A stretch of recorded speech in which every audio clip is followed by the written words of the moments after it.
Okay, now we have our cooking oils, and that's very, very important.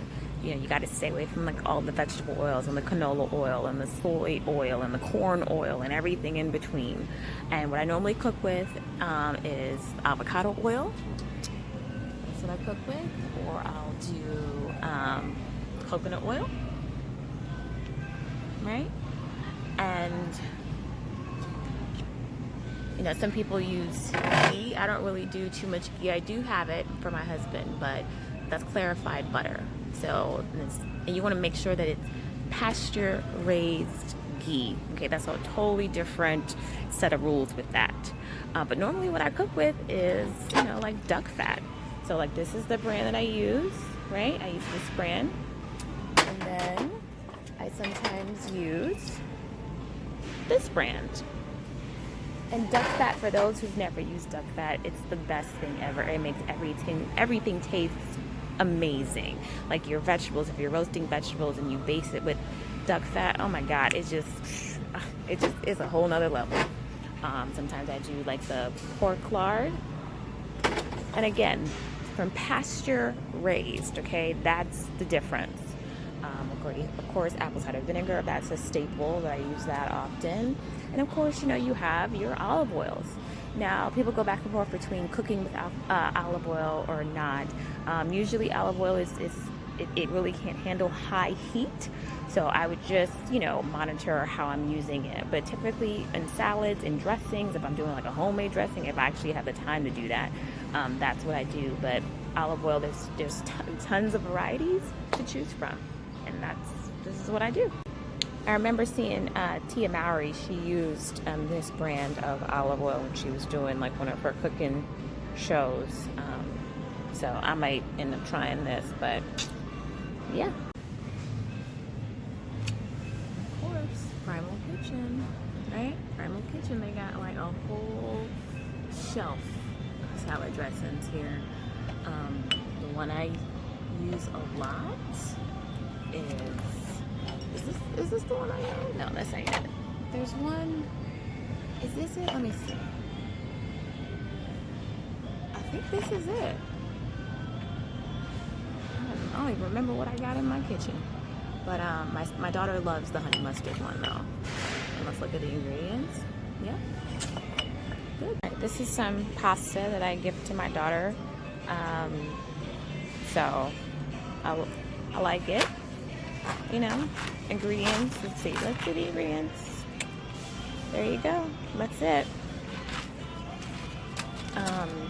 Another thing, like these crackers right here. When I tell you, like, I was expecting it to not taste as good, but it's really, really good. Another brand that I use and a brand that I trust is Simple Mills. Oh my God. When I tell you everything that I've bought from Simple Mills, their cake frosting, their muffin mix, their crackers. I mean, so good. And let's look at the ingredients together. Look, all kosher. Coconut sugar. And a lot of people are like, oh my God, it's sugar. But it's coconut sugar. It's a totally different type of sugar. And you don't even need as much amount of sugar to make up for the equivalent to like regular processed sugar. So you're getting less even there. But this is so good. It's Simple Mills. Keep that brand in mind. Okay, so for everybody who has kids, you know, this is the dangerous aisle, the snack aisle. But I've come to appreciate certain brands of chips because not all chips are created equal. But Boulder Canyon, cooked in coconut oil, potatoes, coconut oil, and salt. That's it. And it comes in different flavors. They have different ones. Another brand that I like is the Siete. They have good almond flour wraps as well. But yeah, all good in ingredients. And it tastes, I mean, it's not a Dorito, don't get me wrong, but it's probably the next best thing to a Dorito, okay, without all the crazy ingredients that Doritos have in it. Again, Simple Mills. Now this right here, this crunchy pecan, now even this, I don't even like pecans, okay, but this, so good, so good. I think I might be getting this today. And then of course they have their brand of crackers. Again, all kosher ingredients. And they have like different, different flavors. You got that. You got this brand. You got this one. That's like that. This right here, good too. Now sometimes for my son, I usually do like veggie chips and stuff. Like I'll make them myself, but sometimes I don't have time. So I'll get him stuff like this. And it's just, beet chips, dehydrated. See? That's it. They got carrot ones too. I never tried the mango, but I'm sure it's just dried mango, so how difficult can it be? Another thing that I normally get that my son loves are pumpkin seeds. He'll just eat like a handful of them at a time.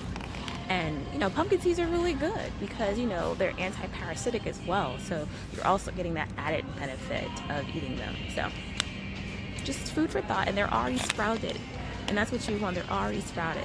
And the other thing I like about this store is that it's not just food. It has like your household items. It has like your own little like wellness area where you can get like good probiotics. You can get your cod liver oil. You can even pick up like your Epsom salts and your toothpaste and stuff like that. So I love coming here because it's almost like a one-stop shop.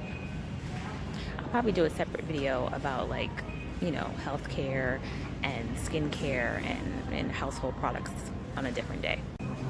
Now here's some of the sprouted breads, and I typically just do like wraps or grain-free wraps or other alternatives for sandwiches, but usually when it's sprouted it's just easier for your body to digest it.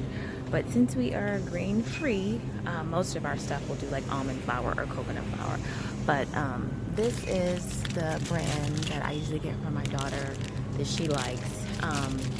The ingredients, over time, when you figure stuff out, you do better. But it's for the most part it's okay. It does have a couple of like it has the sugar, and then it has the agave, which is just like sugar syrup in there. So it's not too bad. So I try not to give it to her often because I'm trying to get her off of bread altogether. But she's a little bit older than my son, and it's a harder habit for her to kick. But there's other brands to choose from that are gluten-free that you can just try and see what works for you. So we got some kombucha over here, and kombucha is really good. I like this brand personally, but there's like different ones, and you just kind of have to figure out what works for you. This is another brand that people like that's very popular. And again, you gotta look at the ingredients, because sometimes the stuff is not what it's meant to be. A lot of it has like a lot of extra sugar. Okay, so here we are at the lunch meat again for our sandwiches and for our lunch boxes. This is very important. So the brand that I typically use a lot is Applegate. You want to watch out for your nitrates. See, no nitrates added. Okay, and then pork, water, salt. Now it does have some cane sugar, but you can't win them all, right? But like I said, cane sugar is better than that straight processed white sugar. When it comes, they have the turkey breast, they have the oven roasted turkey breast, and again, that's a brand that we use a lot, and we'll do like turkey roll-ups or ham roll-ups. Okay, so speaking of healthy bacteria and good gut flora, I mean, you got your kombucha, but sauerkraut is another good option, and this is the brand that we use sometimes. I recently tried this guy here, and it wasn't too bad. My son, he loves pickles, especially when they're fermented like that. So, and lastly, we're gonna do meats. Now I get most of my meats and poultry and stuff from a local farm, but if I can't get to the farm, or for whatever reason it just didn't happen, I would go to the store and make sure I'm getting organic, pasture raised meat. Okay, is so important. So for the chicken, I look for organic pasture raised. If they don't have pasture raised, I at least get organic.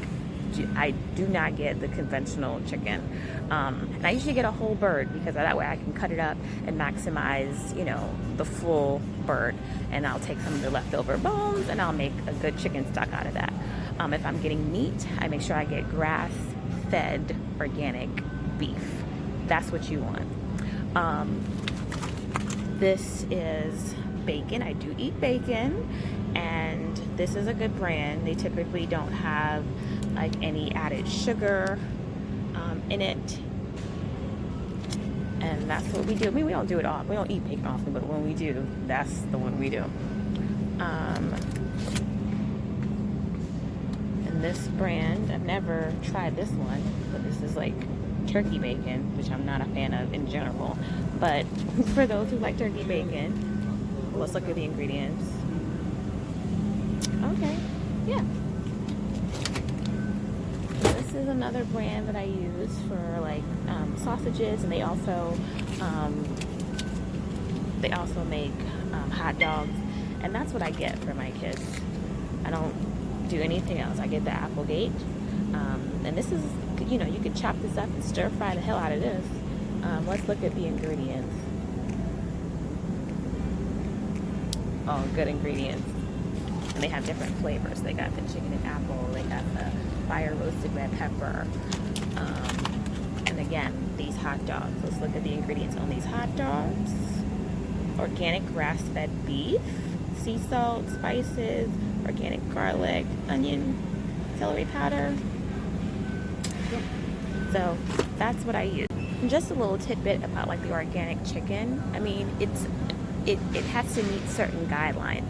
So you know that it's not going to be, you know, fed GMO feed.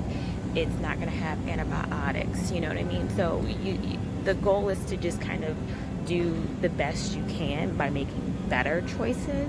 Maybe not the best choice, but as best or as better as you can get. So like I said, if you can get the organic chicken, get the organic chicken. Okay, if you can't get the whole bird, you know, get you some legs and some thighs, you know. But I definitely would do just organic meat. Okay, so I'm back in my car. I finished that little shopping trip. Hopefully, you guys were able to see some of the foods that I use, and some of, you know, some better options. And I just want to stress to everybody that this didn't happen overnight. You know, where I used to shop is very different than how I shop now. But it didn't happen overnight. You know, I had to make small changes. I had to really be strategic about how I spent my money and what I spent it on. So the end of the day is not necessarily to make, you know, the best option, you know, because you can't always do like organic, non-GMO, pasture raised, you know, soy free, gluten free, you know, all that stuff. You can't always do that. But at the end of the day, if you can, you know, make incremental changes, you know, and just try to make better choices. So hopefully this video was helpful to anyone.